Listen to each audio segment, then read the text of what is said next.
Oh, katulad yang AKAP. Oh, ano ba yang AKAP na yan? Pakinggan natin. Ano yung ibig sabihin ng AKAP na yan?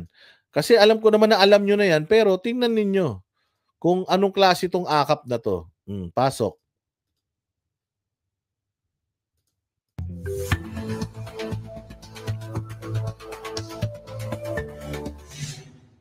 Taong 2013 nang ideklara ng Korte Suprema na unconstitutional ang pork barrel system.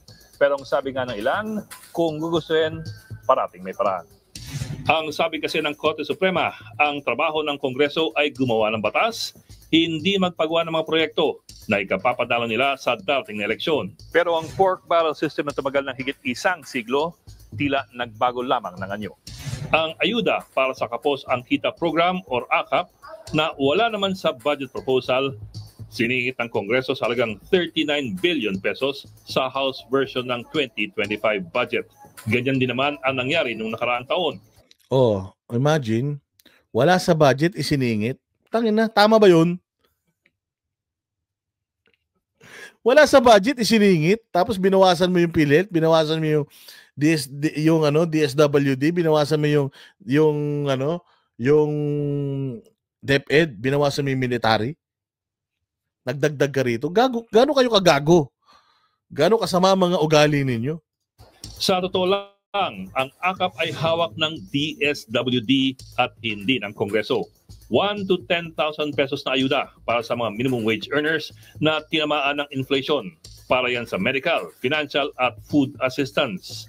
Sa Memorandum Circular number 4 ng DSWD, nakalatag ang proseso ng pagbigay ng AKAP mula screening, interview, hanggang sa release ng pondo, lahat yan ang DSWD. May ibang interview, may nagaganap na interview.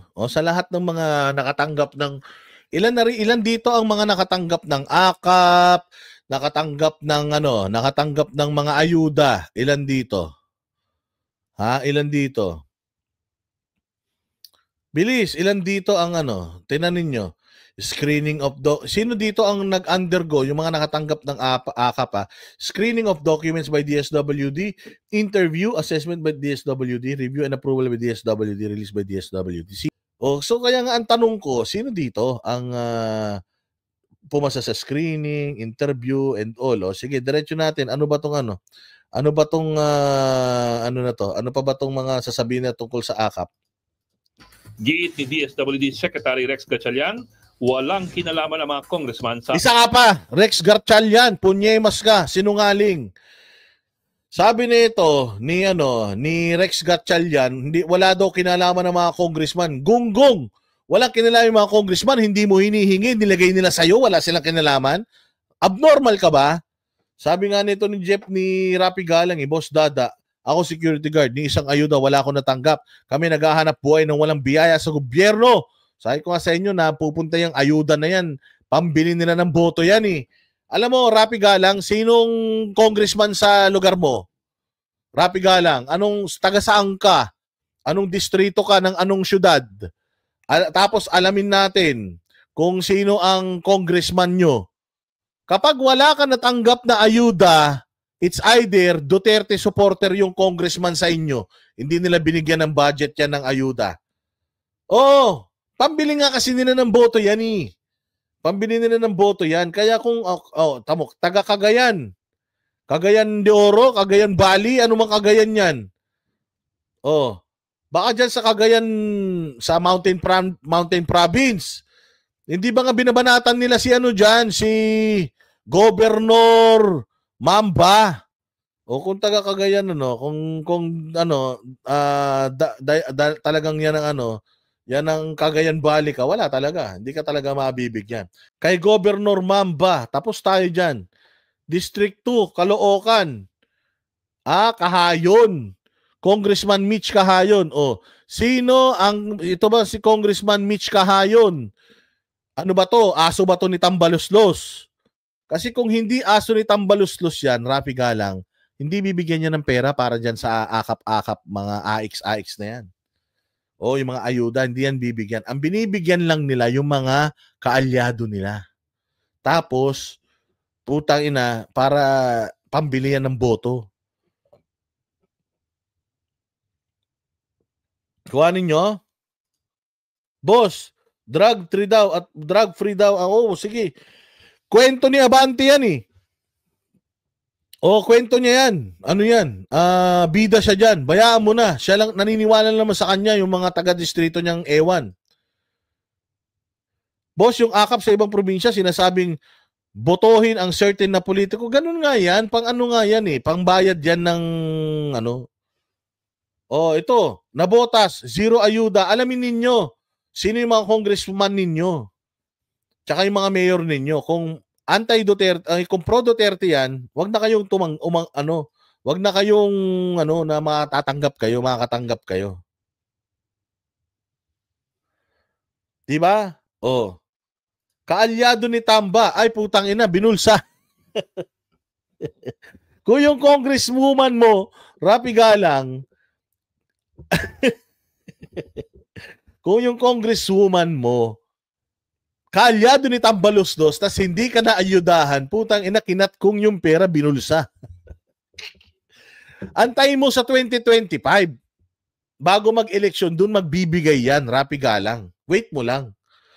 Pero tandaan mo, basta kaalyado ni Tambaluslos, congressman sa lugar nyo, tapos bata ni Tambaluslos, putang ina, ilubog nyo. Akap, sabi pa ng DSWD, hindi papayagan ng mga politiko na pumapel sa distribusyon ng akap. Pero kung titignan mo ang mga distribusyon ng akap sa nakarang 6 na buwan, sentrong-sentro ang mga congressmen sa pag-distribute ng akap. Mula Metro Manila. Ayan Gatchalian, sinungaling kang hayop ka.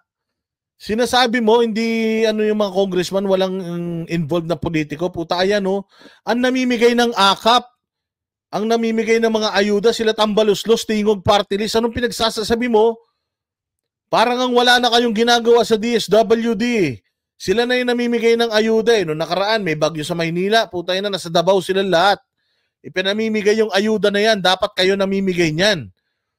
Tapos sasabihin mo ngayon, Gatchalian na walang kinalaman dito ang mga politiko, nek-nek mo. Hanggang Bataan, hanggang Bicol. Dapat sa inyo, inaakap kayo hanggang di kayo makahingay. Hanggang Surigao. Hindi lang sila nasa plataforma, minsan sila pa ang nagbibigay ng tseke. Sa Naga City, ang pinasalamatan ay ang Kongreso. Sabi ni 27K, Boss Dada, tanong ko lang, totoo bang kasi laki ng munggo utak ni BBM? Kasi yung kasama ko dito, nanonood ng live mo, nanggigigil sa presidente ngayon. Kasi laki ng munggo. Tangina niyan. Baka toge. Isang pirasong toge. Ewan ko kung gaano kalaki utak niyan ni Bongbong. Kasi parang sinasabi nga ng kapatid niya, mahinan nila lang daw eh. Ewan ko, sa susunod, tanungin ko siya. Wag siyang masyadong umatching. Baka pag atching niya, yung utak niya, mailuwa niya. Hindi ba? Sige, diretso. 180 congressman ang nagtungo naman sa Davao City para magpamudmod ng ayuda na nagkakalaga ng higit 1 bilyong piso. Kaya naman nagtampo ang mga senador. Nagtampo ang mga senador, sinuro ng Kongreso yung pagsikat. Ang galing, alam mo, bilib ako sa lahat ng mga Speaker of the House. Ito, totoo real talk to, nabilib ako kay Martin Romualdez. Kasi ipinakita sa atin ni Martin Romualdez, kung yung mga dating Speaker of the House, meron pala silang ganitong kapangyarihan pero hindi nila ni-utilize. Bilib ako kay Romualdez, sobrang kapal ng muka. Ni-utilize siya talaga yung kapangyarihan ng isang Speaker of the House. Di ba ngayon nyo lang na-feel, di ba? Ngayon nyo lang na-feel na ganito pala ka-importante ang maging Speaker of the House. Pucha, pag Speaker of the House ka pala, para kang presidente. Ikaw ang siga. Ikaw may hawak ng pera. Di ba? Ngayon lang natin na-realize, kung hindi pa nagkaroon ng Romualdez, hindi natin malalaman kung gaano ka-importante yung posisyon ng Speaker of the House. Na mas importante pala yung Speaker of the House kaysa dyan sa Senado, sa Senate President. It turned out na ganun. Di ba? Ayan tinan niyo yung mga comment. Nakakabisi, trabaho ka ng trabaho, kaltas ng tax, tapos gagawing ayuda sa mga ayaw magtrabaho, samantalang ikaw kumakayod ka na para makakuha ng matinong serbisyo. O sabi nito, the worst budget in Philippine history under Romualdez with rampant corruption. No to AKAP. Mainstream media to ba't pa kasi may ganyan? Kung gusto nilang makatulong, bigyan na lang sila ng makatarungan trabaho. Ano pa sabi dito? Garapalan na ang korupsyon ngayon. President Sara, salamat po sa iyo, Pag-asa, kau namin putang ina, parang si Barok yung ayan legalized way of voting. Kakasuka si Martin Romualdez and Escudero. Worst budget in Philippine history. Unconstitutional. No politician should be lahat negative comments to, mga boss. Tambalos-los behind everything. Mainstream media to. Di ba? Most corrupt budget of the year 2024. Basta tanggap lang ng ayuda, wag lang ibigay boto. Hanap buhay ang dapat, hindi ayuda. Puta Romualdez, tingnan mo. Mainstream media to, kakampi nyo na. Yung mga nanonood, dirin-diri sa'yo. Ang ginagamit sa politika ng politiko, ibasura ang budget. Noto akap, AX tupad, malasakit. Lahat in aid of election. Happy-happy ang mga politiko. Ayan Yung iba, may porpis na, may tupad pa, akap pa, putang ina, mas mayaman pa sila sa nagtrabaho.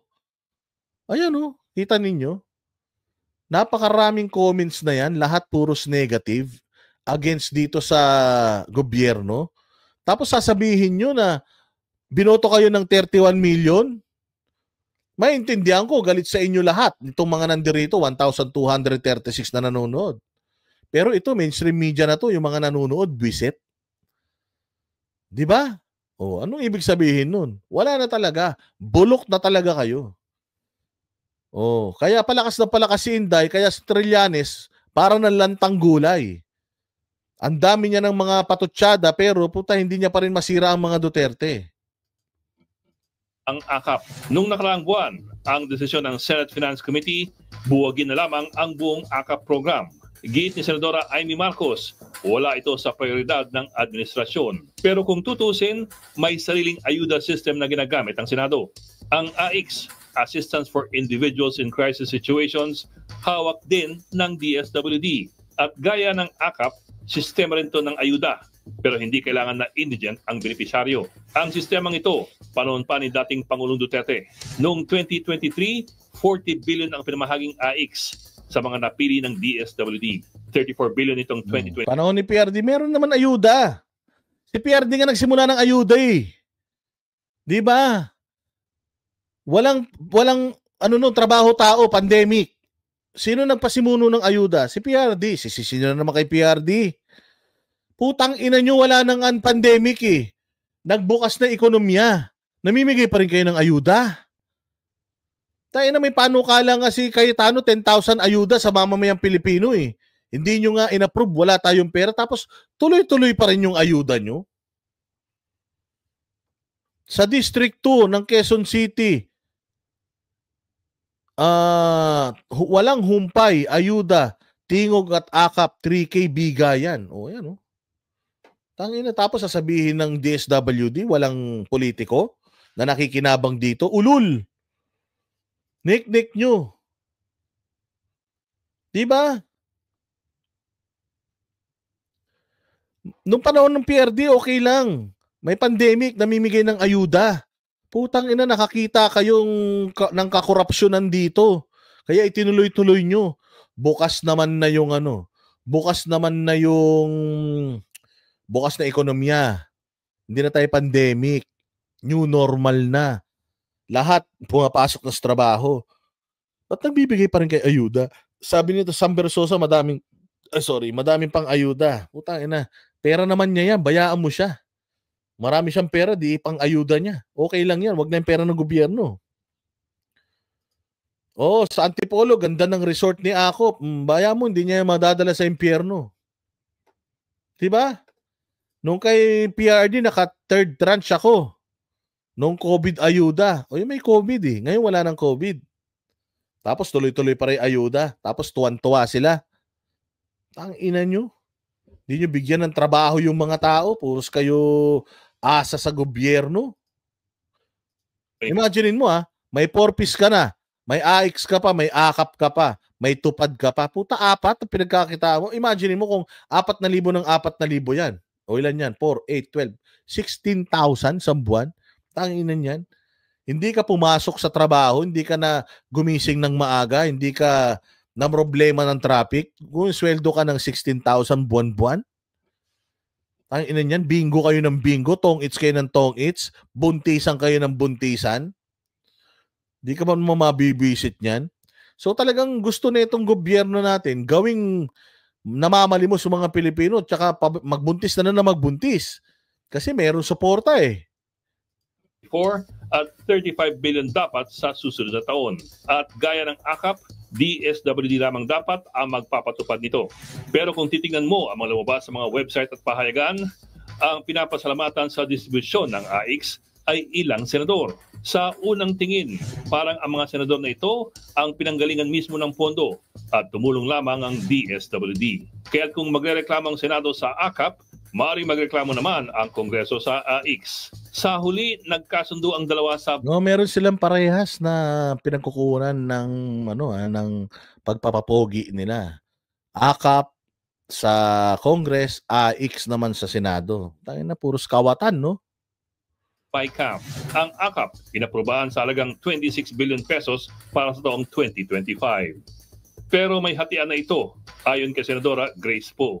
21 billion pesos para sa mga congressman at 5 billion naman para sa mga senador. Happy ang lahat. Pero happy talaga lahat. Puta, happy yung mga walang trabahong nakakatanggap, happy yung mga bumibili ng boto ng mga congressman tsaka ng mga senador, di ba? Palakpakan natin. Ganyan ang estado ng Pilipinas.